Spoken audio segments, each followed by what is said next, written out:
Assalamualaikum warahmatullahi wabarakatuh. Nama saya Salwa Nabila, absen 33 dari kelas 11 IPS 1. Asal sekolah SMA Negeri 53 Jakarta dengan guru pembimbing sosiologi Ibu Supriyati. Di kesempatan kali ini, saya akan menjelaskan materi tentang kesenjangan sosial. Pengertian kesenjangan sosial. Kesenjangan sosial dapat diartikan sebagai kesenjangan atau ketimpangan atau ketidaksamaan akses untuk mendapatkan atau memanfaatkan sumber daya yang tersedia.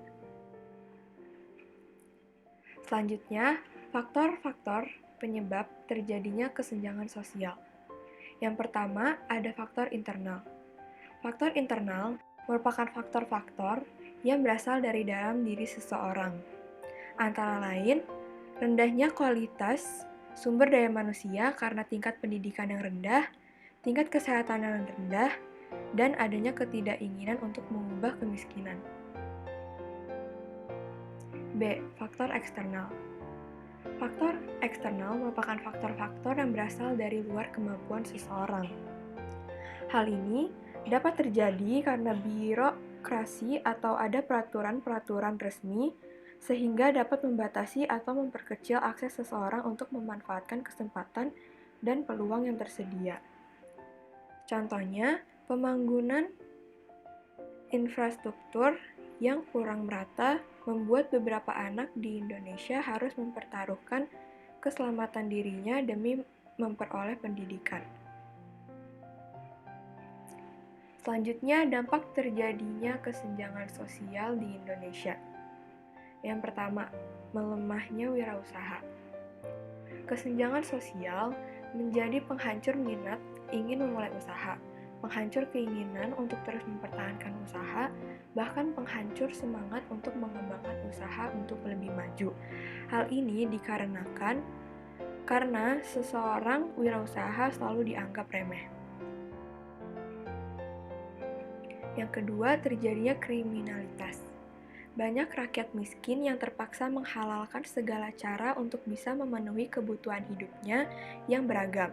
Hal tersebut disebabkan ketidakadaan dana yang cukup serta kondisi sosial ekonomi yang bermasalah.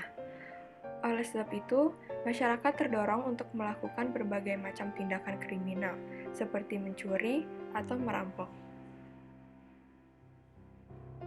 Ketiga, terjadinya monopoli.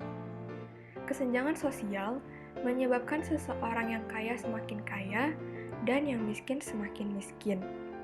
Sebagai contohnya, maraknya pembangunan shopping center di kota-kota besar atau pembangunan swalayan di kota-kota kecil yang sedikit demi sedikit akan mematikan omset pedagang di pasar tradisional. Upaya dan solusi penyelesaian kesenjangan sosial di Indonesia. Yang pertama, mengutamakan pendidikan. Pendidikan merupakan salah satu syarat utama untuk bisa menjadikan negara ini lebih maju dalam segala hal. Dengan tingkat pendidikan yang tinggi, maka kecil kemungkinan terjadinya kesenjangan sosial. Oleh karena itu, pemerintah wajib mengutamakan pendidikan dalam segala hal, sehingga setiap warga negara mempunyai kesempatan yang sama dalam memperoleh pendidikan. Yang kedua, menciptakan lapangan kerja dan meminimalkan kemiskinan. Pemerintah dapat mengupayakan hal-hal tersebut dengan berbagai cara. Antara lain, mengadakan proyek padat karya, mendirikan lebih banyak UKM-UKM, dan memperlakukan impres desa tertinggal. Ketiga, meminimalkan dan memberantas korupsi dalam upaya meningkatkan kesejahteraan masyarakat.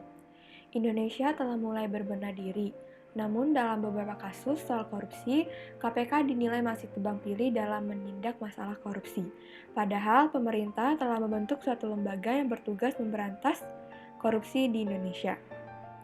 Menanamkan sikap anti korupsi merupakan salah satu upaya meminimalisir permasalahan sosial. Sekian materi yang dapat saya sampaikan. Kurang lebihnya mohon